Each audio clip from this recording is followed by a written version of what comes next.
Olá, bom dia. Você acompanha agora notícias do Brasil e do mundo desta segunda-feira.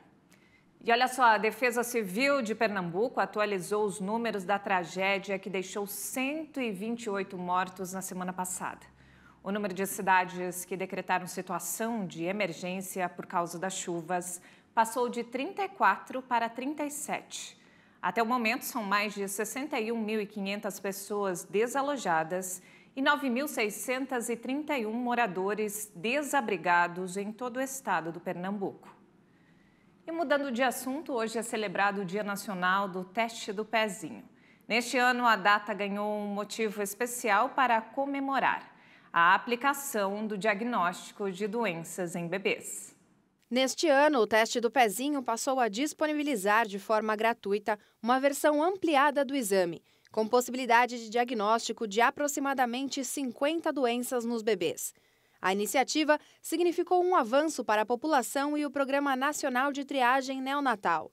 O teste detecta precocemente algumas doenças metabólicas sérias, raras e assintomáticas, que, se não tratadas a tempo, podem afetar o desenvolvimento do bebê e causar sequelas irreversíveis ou até mesmo a morte. Mas o novo modelo de teste está disponível apenas para uma parcela da população brasileira, como os residentes da capital de São Paulo e Brasília. Grande parte do Sistema Único de Saúde ainda realiza o teste tradicional, que diagnostica somente 6 doenças. O exame é feito a partir da coleta de gotas de sangue do calcanhar dos recém-nascidos, já que é uma parte do corpo rica em vasos sanguíneos. Os profissionais da saúde recomendam que ele seja realizado entre o 3º e o 5º dia de vida do bebê para acelerar o diagnóstico. O teste do pezinho é o primeiro passo para a identificação das doenças. Caso seja verificada uma alteração no exame, o recém-nascido deve ser testado novamente e diagnosticado por meio de testes mais específicos. E falando sobre coronavírus, depois das clínicas particulares, agora é a vez das farmácias. Aqui em São Paulo, uma drogaria já começou a vender e aplicar a vacina da AstraZeneca contra a Covid. O celular desta farmácia em São Paulo não para de tocar desde que os clientes souberam da disponibilidade da vacina contra a Covid-19. Assim como aconteceu nas clínicas particulares de vacinação, as farmácias também vão poder comercializar as doses da vacina AstraZeneca contra a Covid-19. A venda foi liberada depois que o governo federal decretou o fim da emergência sanitária no país em abril. A ideia é que o setor privado possa contribuir para a melhora nos índices de vacinação, sobretudo das doses de reforço. Elas devem ser agendadas com antecedência e serão aplicadas conforme a determinação da pasta. A gente tem um pré-requisito, né? Então ela tem que ter de 18 a 59 anos no momento. Aplicamos a segunda e terceira dose, tá? E ela tem que vir, sim, com a carteirinha da Covid para comprovar a dose anterior e o RG. Quem optar pela vacina aqui da farmácia vai ter que desembolsar R$ 229,90. Isso inclui a aplicação. Cada frasco possui 10 doses, que devem ser aplicadas em até 48 horas. Agora a gente está atingindo várias faixas etárias, né? Então eu tenho pacientes aí já com 80 anos, 60, pessoas que vão tomar ainda a terceira dose, que têm interesse na AstraZeneca, né? Que estão na faixa aí de 30, 40 anos. Segundo a Anvisa, as vacinas autorizadas no Brasil estão aprovadas somente para as indicações que constam em bula, incluindo a faixa etária e doses indicadas. O órgão disse ainda que, fora das indicações da bula, esse uso deve ser baseado em evidências científicas e sustentada na responsabilidade do médico que vai prescrever a dose. E olha só, nos destaques internacionais, os Estados Unidos e a Coreia do Sul dispararam 8 mísseis nesta segunda-feira contra alvos no mar do Japão.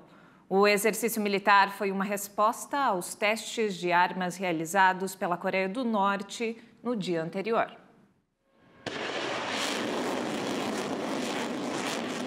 Coreia do Sul e Estados Unidos dispararam nesta segunda-feira 8 mísseis balísticos em resposta aos testes de armas da Coreia do Norte no domingo. O Estado-Maior Conjunto sul-coreano afirmou que os aliados lançaram mísseis terra-a-terra do sistema ATACMS contra alvos no Mar do Leste, também conhecido como Mar do Japão. A ação de 10 minutos aconteceu um dia depois de Pyongyang ter lançado 8 mísseis balísticos de curto alcance após exercícios conjuntos entre Estados Unidos e Coreia do Sul, que mobilizaram um porta-aviões. O Comando Indo-Pacífico dos Estados Unidos afirmou que foram lançados um míssil americano e 8 sul-coreanos a partir do nordeste da Coreia do Sul durante o exercício, que tinha o objetivo de demonstrar a capacidade de responder rapidamente a momentos de crise. O regime norte-coreano intensificou o programa de desenvolvimento de armas em 2022, apesar das sanções econômicas contra Pyongyang. Funcionários de alto escalão da Coreia do Sul e dos Estados Unidos, assim como analistas, acreditam que o país liderado por Kim Jong-un se prepara para executar um teste nuclear. Os disparos desta segunda representam a segunda demonstração de força conjunta entre Seul e Washington desde a posse do novo presidente sul-coreano Yoon Suk-yeol, que defende uma postura mais firme contra Pyongyang.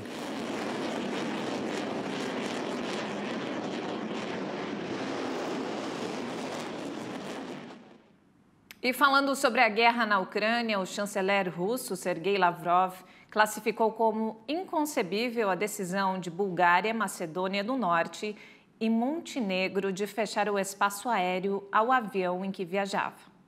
O ministro russo das Relações Exteriores tinha uma viagem prevista a Belgrado para se reunir com autoridades da Sérvia, um dos poucos países que se mantiveram próximos à Rússia depois do início da ofensiva militar na Ucrânia.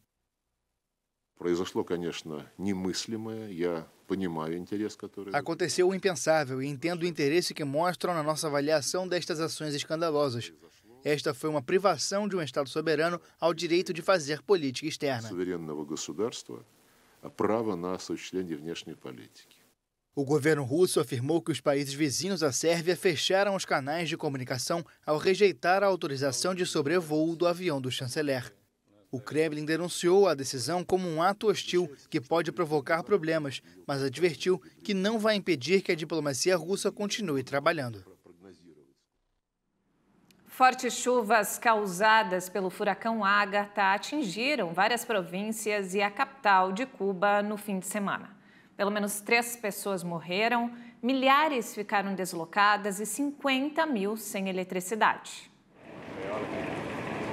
Chuvas fortes e tempestades elétricas afetaram as regiões ocidental e central de Cuba, com acúmulos superiores a 200 milímetros. O fenômeno Ágata atingiu a costa do Pacífico, no sul do México, e ao sair para o Atlântico, se converteu no possível ciclone tropical Uno.